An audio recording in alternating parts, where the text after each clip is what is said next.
eu gostaria de apresentar com muita honra o professor doutor Paulo Mendes Tadei. O professor Paulo Tadei, ele é professor adjunto no Instituto de Psicologia da UFRJ, na vaga Psicologia e Filosofia do setor Teoria e Sistemas, no Departamento de Psicologia Geral e Experimental, e é professor permanente no programa de pós-graduação em Filosofia da UFRJ. Possui graduação, bacharelado e licenciatura, mestrado e doutorado em Filosofia pela Universidade Federal do Rio de Janeiro, sob orientação do professor doutor Fernando Augusto da Rocha Rodrigues. E tem um doutorado sobre a crítica de Tugendhat ao conceito de verdade de Heidegger, com estadia de pesquisa de 3 semestres na Philipps Universität Marburg, sob orientação de Christoph Demmerling, financiado pelo DAAD.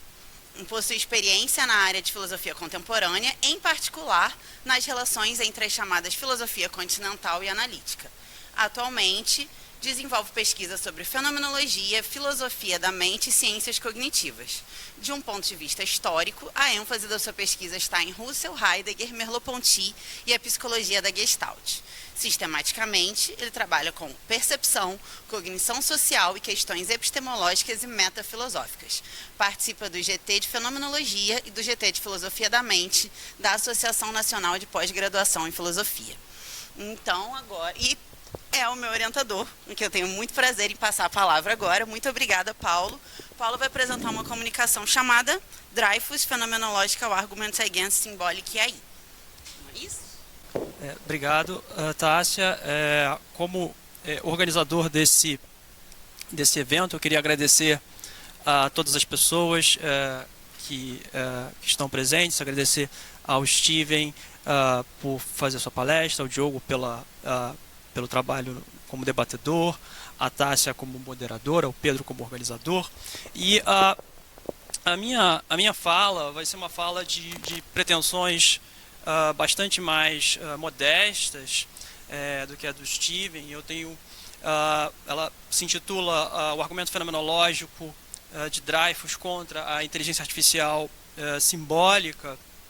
E a minha ideia é me abster logo de cara, já vou dizendo isso de saída, de discussões contemporâneas sobre inteligência artificial, né? Não vou discutir redes conexionistas, aprendizagem de máquina, modelos Large Language Models, nada disso vai estar aqui em questão. Eu vou fazer muito mais uma discussão histórica sobre o autor que pela primeira vez trouxe a fenomenologia para contribuir em tópicos em inteligência artificial e em ciência cognitiva, que é Hubert Dreyfus, que foi aquela, pela primeira vez, quando estava surgindo a inteligência artificial, na década de 60, disse que, a partir do que eu estudei com o último Wittgenstein, com o primeiro Heidegger e com o Merleau-Ponty, existe um problema fundamental em certos pressupostos da inteligência artificial.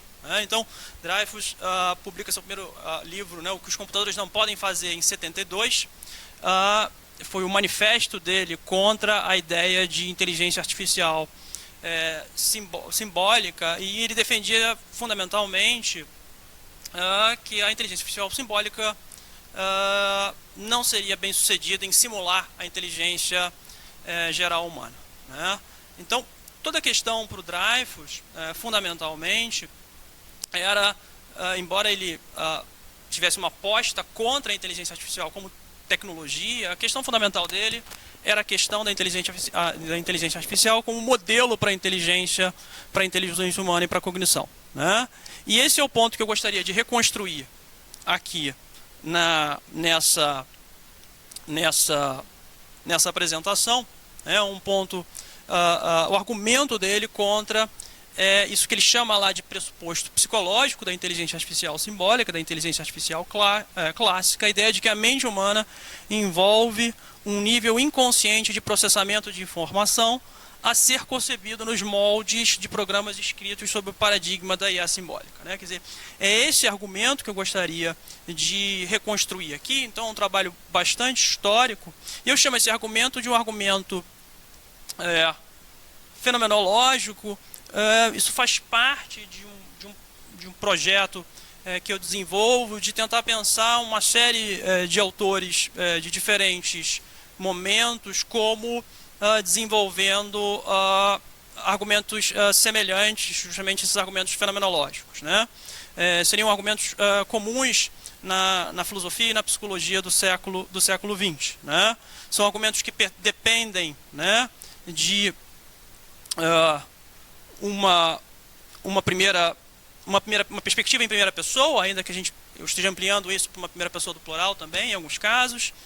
São argumentos que aparecem na tradição fenomenológica, sobretudo em Sartre e em Merleau-Ponty, e são argumentos que levantam objeções concernentes a hipóteses que dizem respeito ao funcionamento de processos da mente, né? Ou, se a gente quiser, ampliando um pouco a terminologia do Dennett, é comum ampliar explicações subpessoais, né? Tem uma discussão se Dennett de fato entendia subpessoal no sentido de inconsciente, mas eu estou usando no sentido em que essa expressão ganhou depois de Dennett como processos não conscientes. Então, eu entendo crítica da psicologia da Gestalt, as inferências inconscientes do Helmholtz, a rejeição que Sartre faz de teorias psicanalíticas, a crítica de Bennett e Hacker a partir da acusação de falácia mereológica, a acusação à neurociência cognitiva, todos essas três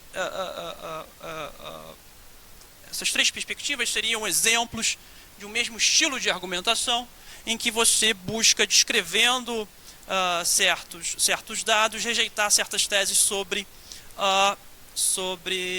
funcionamento não consciente, sobre o funcionamento não consciente da mente, né? E por que eu estou trazendo isso? Por que eu estou trazendo uma questão mais ou menos antiga, ou um ponto mais ou menos antigo da inteligência artificial? Bom, existe uma questão contemporânea, a meu ver, uma questão contemporânea que sempre reaparece nas discussões fenomenológicas, das intervenções fenomenológicas em ciência cognitiva, né? E a ideia de que argumentos fenomenológicos não deveriam sequer ser considerados, né? A ideia de que argumentos fenomenológicos não mereceriam ser discutidos, uma vez que o cerne da ciência cognitiva consiste em levantar ou construir hipóteses sobre arquitetura subpessoal. Então, parece que há uma certa perda de status de argumentos ou de alegações fenomenológicas, mesmo entre cientistas cognitivos que fazem ciência cognitiva inspirada na fenomenologia.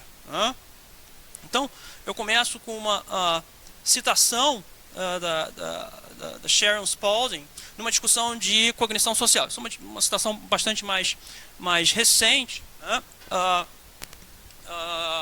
Uma discussão dos últimos 20 anos de cognição social, a discussão em torno da teoria da mente, se a teoria da teoria é uma melhor teoria para explicar a cognição social, ou se a teoria da simulação é uma melhor teoria para explicar a cognição social. E a gente conhece algumas intervenções inspiradas na fenomenologia, a meu ver a mais famosa é a de Radcliffe, inspiradas na fenomenologia, que buscam rejeitar completamente os pressupostos, tanto da teoria quanto da teoria da simulação. E Spalding faz aqui um argumento, na verdade, contra Gallagher, que tem bastante afinidade com Radcliffe, com o efeito de que a fenomenologia é totalmente irrelevante, né? Totalmente irrelevante, né? Ela vai dizer, deve-se rejeitar a alegação de que o mind reading não consciente resultaria em explicações e previsões conscientes explícitas em terceira pessoa. Porque a teorização e a simulação no nível subpessoal deve ser transformada em termos de explicação baseada em terceira pessoa e consciente, explicação e previsão, né? Gallagher não dá nenhuma razão para aceitar essa alegação. E aqui é a parte importante. O debate sobre a leitura da mente entre teoria da teoria e teoria da simulação é um debate sobre arquitetura e processos subpessoais, né, responsáveis pela cognição social. Nenhuma explicação está comprometida com nenhuma visão sobre o que a fenomenologia nos diz estar acontecendo nas interações cotidianas, né, ordinárias, né? Com a leitura da mente existe um processo, ou bem teorização ou bem simulação, existe um produto, uma explicação, uma previsão. Em geral, nem o produto, nem o processo, nem o produto precisam ser conscientemente acessíveis, ainda mais fenomenologicamente transparentes. Então, o ponto aqui é justamente que na ciência cognitiva o que está em jogo é arquitetura inconsciente subpessoal da mente e não uma fenomenologia ordinária, acessível através da reflexão e da análise consciente. Debates sobre cognição social emergem, debates sobre como a cognição social emerge na consciência seria irrelevante, né? De modo semelhante, Hirschberg diz o seguinte sobre argumentos fenomenológicos. Eles podem ter, né, bites, né, uma mordida, no sentido de eles podem ter algum poder sobre versões de nível pessoal da teoria ou da teoria da simulação. Mas eles não podem excluir essas teorias como explicações de processos em nível subpessoal, de explicações de processos que permitem a percepção social, né? Em outras palavras, se aceita, pode-se aceitar que alegações fenomenológicas são corretas, mas o escopo é limitado ao plano pessoal e não deveria, assim, a objeção reza, não deveriam ser estendidas para o plano subpessoal de explicação. E, paradoxalmente, essa irrelevância de argumentos ou de alegações fenomenológicas pode até levou alguns teóricos da teoria, alguns teóricos da simulação a sustentar que as alegações fenomenológicas não são incompatíveis nem com a teoria da teoria, nem com a teoria da simulação. Ou seja, tipicamente, intervenções fenomenológicas vão defender a ideia de percepção social direta, que nós percebemos diretamente estados mentais dos outros. Muitos teóricos da teoria e teóricos da simulação vão defender que, bom, o que eles estão defendendo diz respeito a processos subpessoais, a gente pode conceder uma percepção social direta, desde que isso esteja no plano fenomenológico, né? E um grande, ou maior, talvez, proponente de uma tal visão da irrelevância da fenomenologia é certamente Dennett, né? Então, Dennett, quando escreve sobre o frame problem, né, que fundamentalmente na filosofia da mente é o problema da relevância, Dennett vai dizer, isso já em 85, vai fazer uma analogia, né? Dennett escreve de maneira muito... Ele pinta um quadro muito colorido das coisas, não necessariamente apresentando um argumento estruturado, mas ele pinta esse quadro de que o trabalho do fenomenólogo é semelhante ao trabalho de alguém que assiste um truque de mágica na plateia, né? Então ele vai dizer, a analogia com o mágico no palco é particularmente adequada, né? Não se vai fazer muito progresso tentando entender como os truques são feitos, simplesmente estando sentado de maneira atenta na audiência e vendo e observando isso de maneira parada. Muito está acontecendo fora da visão, né? É melhor você tentar ir até o backstage, ir até atrás do palco para tentar interromper a performance de maneira convincente, né? Tentar pensar de maneira a priorística sobre como os truques têm que ser feitos, dado que quer que esteja manifesto sobre as suas sobre suas limitações. É essa perspectiva que Dennett entende que é a perspectiva da fenomenologia, né? Então, o frame problem que Dreyfus defendia, o problema da relevância, é a descoberta, entre aspas, para Dennett, que do ponto de vista da poltrona, ou do pensamento da poltrona, do que o pensamento da poltrona pode determinar, um certo truque observado é impossível, né? E assim, de maneira mais explícita com relação a essa questão do subpessoal, Dennett reitera esse ponto mais recentemente dizendo, né, argumentei ao longo da minha vida, né, de maneira longa, que o teatro cartesiano da consciência, onde tudo se une na consciência, tem que ser desmontado. Todo o trabalho feito por homúnculos imaginários no teatro cartesiano precisa ser distribuído entre várias agências menores no cérebro, nenhuma das quais está consciente. Sempre que esse passo é dado, o sujeito desaparece, substituído por bits sem mente de um maquinário inconsciente executando suas tarefas, né? Então, essa ideia de que o que importa para a ciência cognitiva é o plano subpessoal, né? E o que eu acho mais desconcertante com relação a esse tipo de posição é que até mesmo Gallagher, por exemplo, que é um autor que se inspira pela fenomenologia, parece conceder isso, né? Gallagher escreve o seguinte num texto recente, também sobre cognição social, action and interaction. Ele vai dizer, tais objeções fenomenológicas, né, discutindo certas objeções fenomenológicas da teoria da simulação, né, tais objeções fenomenológicas não são capazes de dizer nada sobre processos que pudessem ser subpessoais. Né? A fenomenologia não pode decidir a natureza de mecanismos cognitivos que subjazem a um processo psicológico. Se, por exemplo, eles envolvem neurônios espelhos ou um módulo de teoria da mente que se correlaciona com processos cerebrais específicos. Né? Então, até mesmo Gallagher, que tem uma longa carreira no sentido de atualizar insights merleau-pontianos em ciência cognitiva enativista, parece fazer um endosso, ainda que nesse contexto ele contextualize esse endosso reconhecendo a relevância da fenomenologia, mas parece que a relevância da fenomenologia está no plano meramente experiencial. Né? Então, colocada então essa questão, né, que é a questão de será que a fenomenologia pode dizer alguma coisa sobre processos subpessoais? Parece haver uma espécie de consenso geral de que ela não poderia dizer nada sobre processos subpessoais. Eu me volto agora para Dreyfus, que foi quem começou, a meu ver, toda essa tentativa de trazer a fenomenologia para as discussões em inteligência artificial e ciência cognitiva. Né? Então, Dreyfus escreve ou publica esse texto em 1972, né, o que os computadores não podem fazer. Né? Então, as discussões iniciais de Dreyfus sobre a inteligência artificial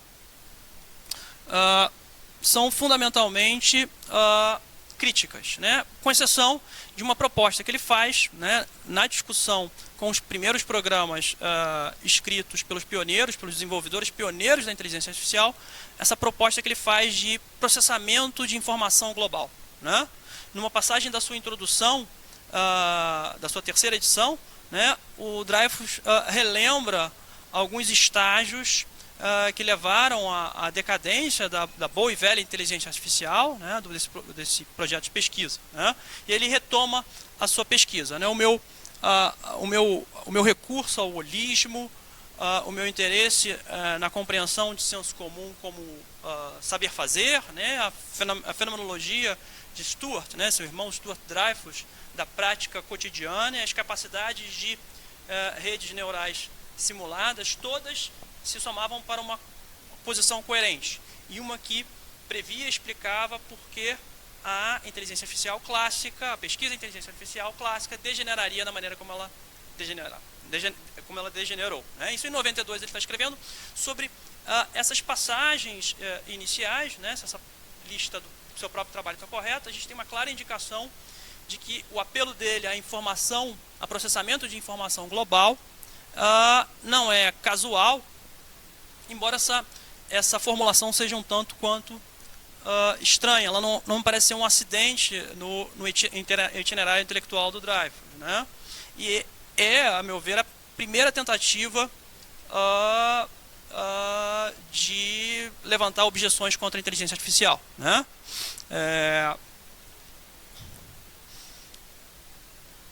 Então, uma primeira caracterização para a gente fazer das críticas de Dreyfus à inteligência artificial é a de que Dreyfus oferece um argumento externo. Né? Essa é uma caracterização que Chalmers faz. Né?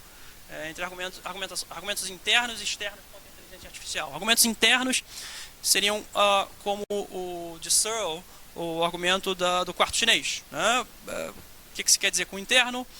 Independentemente do sucesso de determinados programas em simular atividades inteligentes, você ainda tem aí espaço para argumentar que a simulação é mera simulação. Né?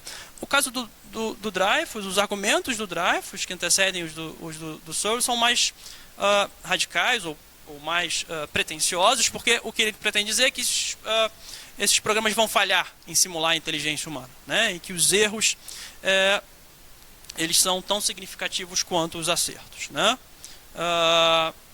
Então Dreyfus estava dizendo na década de 60 e 70 que, dadas as dissimilaridades entre a inteligência humana e a informação, o processamento de informação simbólico, esses programas iniciais iriam falhar, né? Desde o início, a estratégia de Dreyfus foi interpretar os resultados da IA publicados em relatórios e em periódicos no campo, né? Um programa típico seria escrito para emular uma atividade inteligente, como jogar jogos, compreensão de linguagem natural, reconhecimento de padrões, resolução de problemas, e as publicações típicas especificariam seus sucessos, suas falhas e suas limitações, né?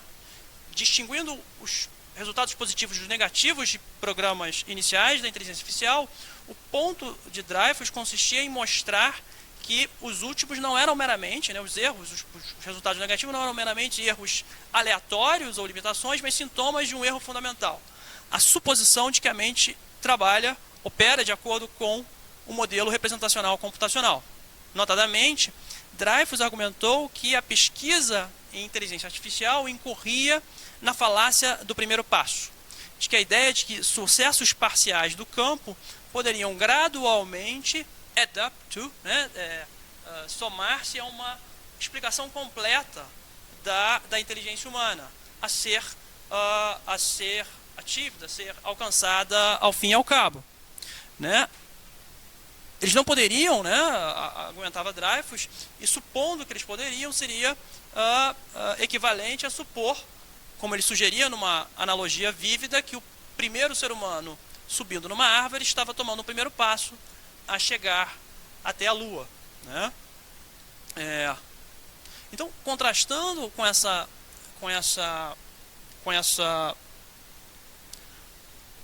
esse otimismo, com esse pessimismo, né, com essa crítica do Dreyfus, existia um otimismo aberto na parte da comunidade da inteligência artificial, né? E aí parte do trabalho do Dreyfus consistia, né, envolvia em tornar explícitos quais eram as suposições filosóficas últimas e oferecer uma alternativa um modelo alternativo para esse estudo de inteligência, né? E aí, o que eu acho interessante é a introdução desse conceito de processamento de informação global, né? Ele introduz esse termo entre aspas, né, o que sugere que existem certos elementos comuns e certas diferenças com relação ao processamento de informação padrão, né? Eu vou começar trazendo um pouco de volta o que é esse processamento de informação, o que seria esse processamento de informação clássico, tal como o Dreyfus o reconstrói, né? O que é esse alvo da crítica de Dreyfus, né? Então, se baseando fundamentalmente na caracterização que Turing faz dos computadores, o Dreyfus define os computadores como máquinas digitais e universais, né? A ideia de digitalidade concerne a ideia de que as representações são discretas, né? São de estados discretos, em oposição a quantidades contínuas, né? Como Turing celebremente colocou, os computadores se movem em saltos ou em cliques repentinos de um estado para o outro, né? Para isso acontecer, duas condições têm que ser preenchidas, estados têm que estar definidos, têm que estar especificados de modo definitivo e não ambíguo, e as regras têm que ser dadas que permitam ou não, tornem possível as mudanças permissíveis de um estado para outro, né? Com essa segunda conjunção, nós tocamos no ponto da universalidade dos computadores. Qualquer processo pode ser formalizado. Qualquer processo que pode ser formalizado de tal modo que possa ser representado como uma série de instruções para manipular elementos discretos pode, em princípio, ser reproduzido por uma máquina. Escreve Dreyfus. Um programa de computador é exatamente uma tabela de instruções em como manipular símbolos de modo a transformar estados nessa máquina, né? Processar informação, entendida dessa maneira, de maneira padrão, é precisamente essa transformação. Então, o que os programas da inteligência artificial, em particular, tentaram fazer era emular atividades consideradas amplamente inteligentes, né?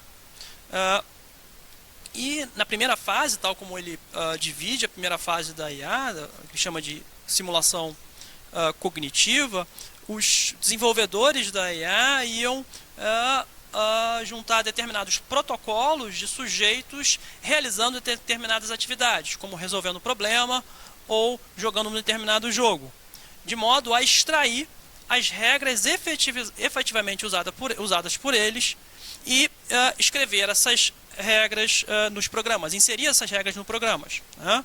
Essas regras ficaram famosas como regras heurísticas. Né? Junto com técnicas de força bruta, eles eram os procedimentos principais empregados na busca, né? Nos procedimentos de busca que foram criticados por Dreyfus. Né? O objetivo, né, de procedimentos de busca em inteligência artificial é navegar um certo conjunto estruturado de possibilidades representadas, né? Um certo conjunto estruturado de possibilidades representadas, né?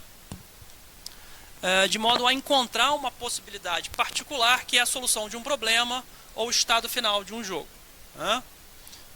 Como o nome sugere, técnicas de força bruta fazem isso checando cada uma das possibilidades. E como é conhecido, esse método funciona bem em contextos simples, mas conforme o problema ou o jogo se torna ou ganha em complexidade, ele se torna inútil devido ao crescimento exponencial de possibilidades. E aí a questão se torna como nós podemos, né, estreitar o escopo de possibilidades, né, prune the search tree, né, você, de alguma maneira, diminuir a árvore de busca de modo a que nós tenhamos um número menor de possibilidades para verificar. Aqui eu tenho um exemplo do que seria um exemplo de uma árvore de busca, né, que nada mais é do que um modo de apresentar um certo conjunto de possibilidades. Né. A grande questão que fazia com que os desenvolvedores iniciais da inteligência artificial coletassem esses protocolos e tentassem chegar a essas regras heurísticas era tentar diminuir essa árvore de busca para que o sucesso do programa, ou seja, a solução do problema ou a vitória num determinado jogo pudesse acontecer. Né? E aí o que o Dreyfus notou é que não havia regras heurísticas nos protocolos de jogadores de xadrez, né? Mas mais importante do que isso é que os protocolos sugeriam que esse estreitamento de possibilidades não acontecia em função de uma regra heurística ou de uma representação simbólica de qualquer tipo, mas dependia de critérios de relevância embutidos no nosso campo perceptual. Né? Ou, talvez de modo mais preciso, esse estreitamento de possibilidades nunca era encontrado nos protocolos dos sujeitos. O que se encontrava era um número muito menor de possibilidades sendo consideradas desde o início. E aí Dreyfus descreveu as nossas capacidades humanas em jogar jogos, em resolver problemas, como consistindo basicamente de dois passos, né, fundamentalmente.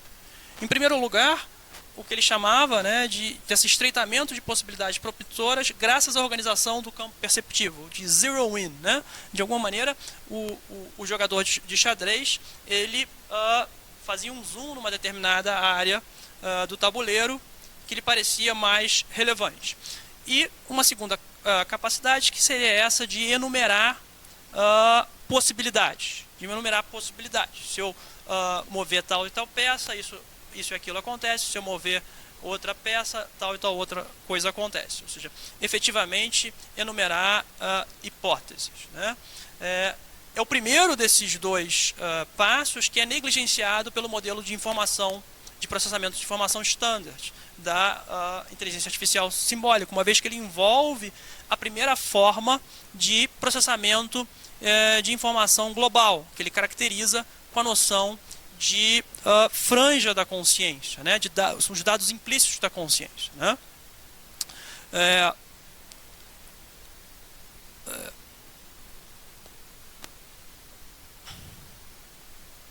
Então, acho que a ideia geral aqui do Dreyfus, acho que meu tempo já está mais ou menos avançado, A ideia geral do Dreyfus é a ideia de que a inteligência humana funciona com processamento de informação global, em oposição ao modelo serial de operações sintáticas e seriais sobre representações, típico de computadores programados classicamente, né? Além da capacidade de trabalhar com informação implícita, Dreyfus adiciona características adicionais da nossa inteligência pensada como processamento de informação global, né? Tolerância e ambiguidade, né? Capacidade de discriminar essencial do inessencial, ou seja, a capacidade de ter um insight num determinado problema, e reconhecimento de padrão sem traços de caráter, traços conceituais na percepção em geral, né? Em todos esses casos, Dreyfus está chamando a atenção para o fato de que a inteligência humana é dependente do que o nosso corpo nos fornece, mais precisamente das nossas capacidades perceptuais, que são dadas por outras e que podem ser encontradas em referências muito implícitas nos protocolos usados pelos primeiros pioneiros da inteligência artificial, né?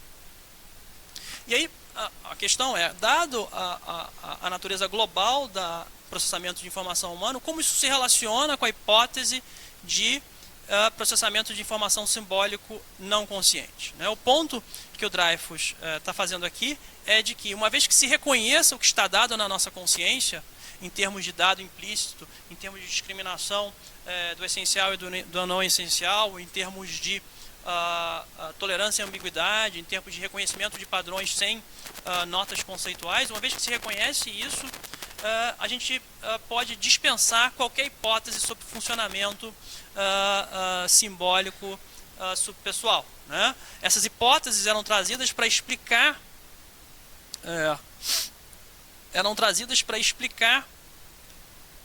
como jogadores de xadrez eram capazes de justamente fazer esse zoom numa parte específica do tabuleiro e começar a procurar os melhores movimentos, os melhores lances de início.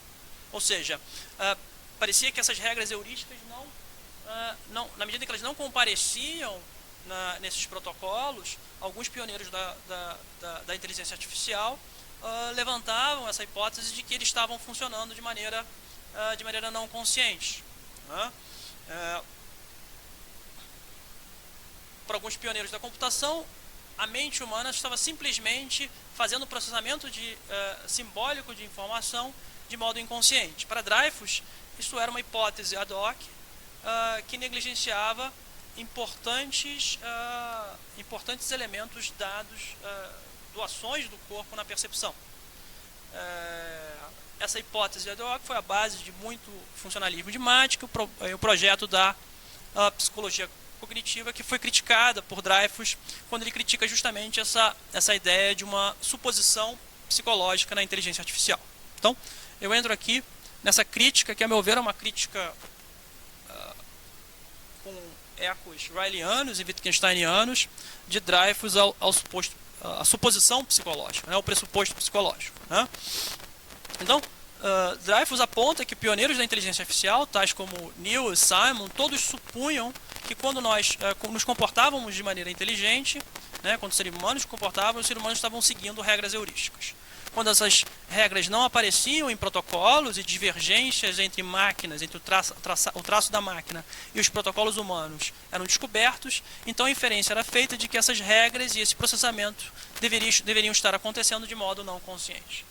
O que Dreyfus chamou de suposição psicológica foi precisamente a tese de que a mente humana opera de maneira não consciente em termos de uma série, de um conjunto ou de um conjunto paralelo de operações discretas. Mais precisamente, o que estava em questão era a ideia de um nível de explicação entre aquele da fisiologia e aquele da fenomenologia. Esse é um ponto que ele vai explicitamente colocar aqui. O argumento de Dreyfus contra um terceiro nível de explicação é reminiscente de Ryle e Wittgenstein. Dreyfus alega que o chamado discurso sobre esse tipo de explicação é nonsense, né? É gibberish, como ele vai dizer, né? É sem sentido. A gente poderia colocar também um erro de categoria, né? E antes de entrar no Dreyfus, eu queria trazer uma distinção recente, feita num artigo que saiu agora, em 2022, por Heath Williams, que discute justamente essa diferença entre o pessoal e o subpessoal. E ele faz uma diferença entre dois níveis subpessoais. Me parece bastante apropriado para a gente entender o que o Dreyfus está dizendo, embora o Dreyfus não utilize os termos pessoal e subpessoal. O que o Williams vai dizer é que há um nível subpessoal biológico, em que conceitos como moléculas, neurotransmissores, genes, neuroanatomia, sinais elétricos estão envolvidos. E há um nível subpessoal cognitivo, que eles chamam também de seminível, que é o nível no qual conceitos cognitivos como representação, inferência, interpretação são usados. Este nível é tipicamente o nível de análise funcional, dentro do projeto de uma psicologia cognitiva clássica. É o nível da análise funcional, em que atividades cognitivas complexas feitas por uma pessoa são decompostas em subtarefas computacionais, e estas em subtarefas e assim por diante. A expectativa na psicologia computacional clássica era de que, ao substituir tarefas complexas com tarefas cada vez mais simples, o nível ulterior de explicação seria desprovido de qualquer conceito de inteligência. E, portanto, a explicação seria não circular, permitindo que nós chegássemos num nível puramente biológico.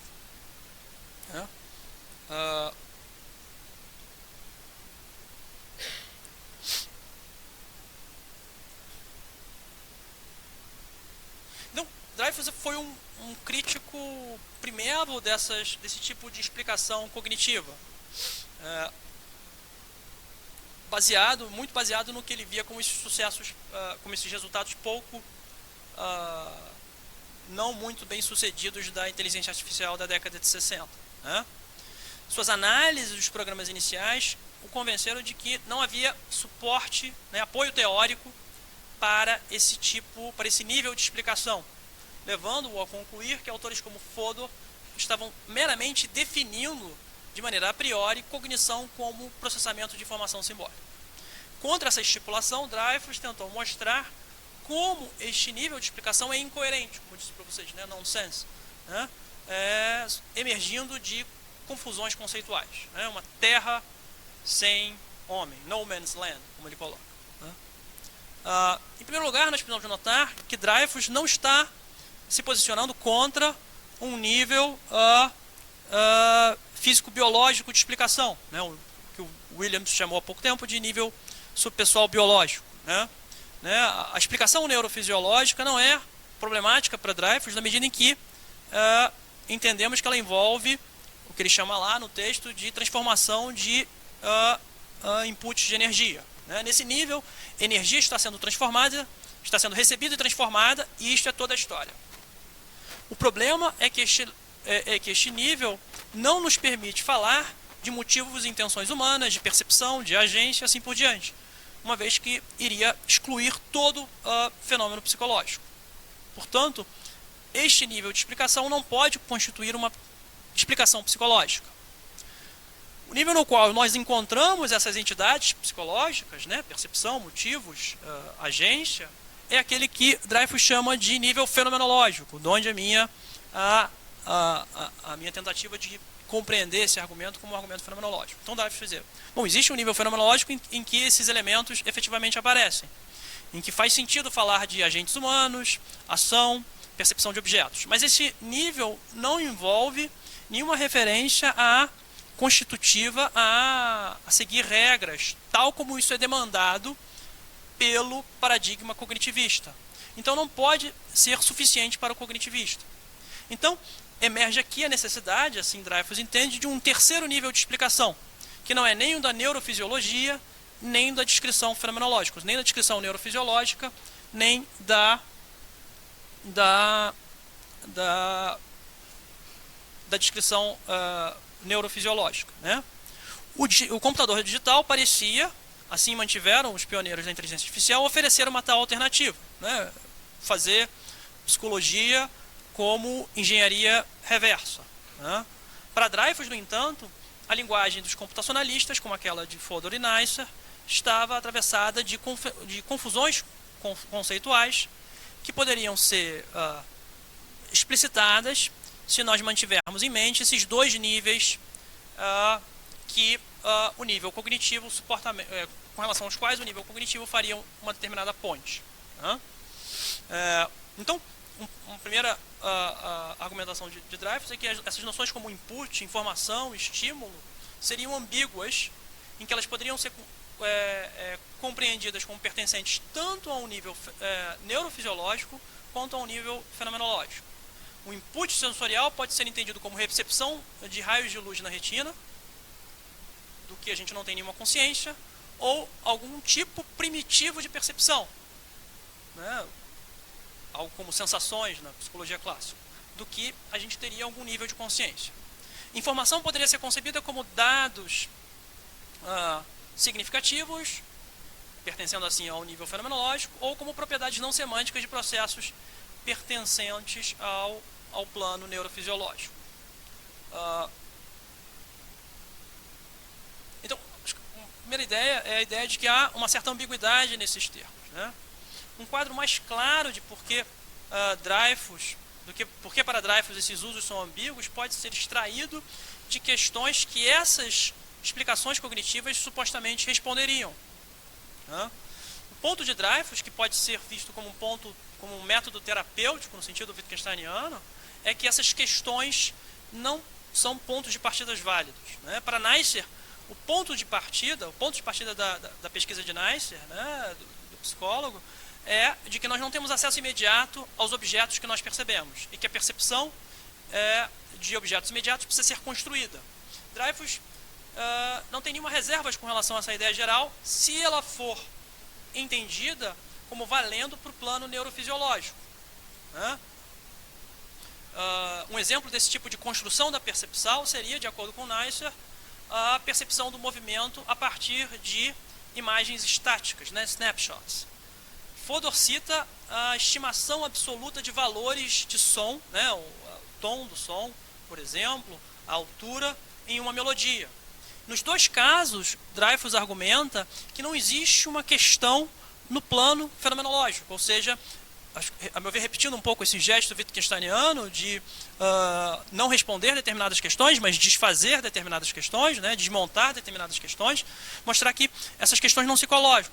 Nós não vemos snapshots, imagens estáticas, nem ouvimos valores absolutos de sons na nossa percepção auditiva. Nós vemos, ao contrário, uma percepção contínua de um objeto e ouvimos sons dentro de um contexto de uma melodia, né? Estes são problemas para explicação neurofisiológica, uma vez que esses entes não povoam o nosso mundo significativo fenomenológico. Então, para concluir, né, na verdade, para levantar algumas questões à guisa de conclusão, o argumento de Dreyfus pode ser um argumento estranho, hoje em dia, depois da consolidação da ciência cognitiva. Uma objeção possível que se pode levantar é como exatamente nós vamos distinguir esses dois planos, esse plano fenomenológico, quais critérios que nós temos para distinguir esses dois planos, um plano fenomenológico e um plano neurofisiológico, físico e neurofisiológico, né, e até que ponto eles são de tal modo separados. E uma segunda questão é o que substituiria esse plano explicativo, né? A meu ver, a segunda questão, há uma resposta já estabelecida, que é a resposta em termos de sistemas dinâmicos, que certamente não goza do mesmo caráter estabelecido que o modelo representacional tem, mas que tem os seus apoiadores na ciência cognitiva. A resposta em termos de sistemas dinâmicos, a meu ver, é a resposta completa para uma ciência cognitiva não representacionalista, como a que Dreyfus antecipava, né?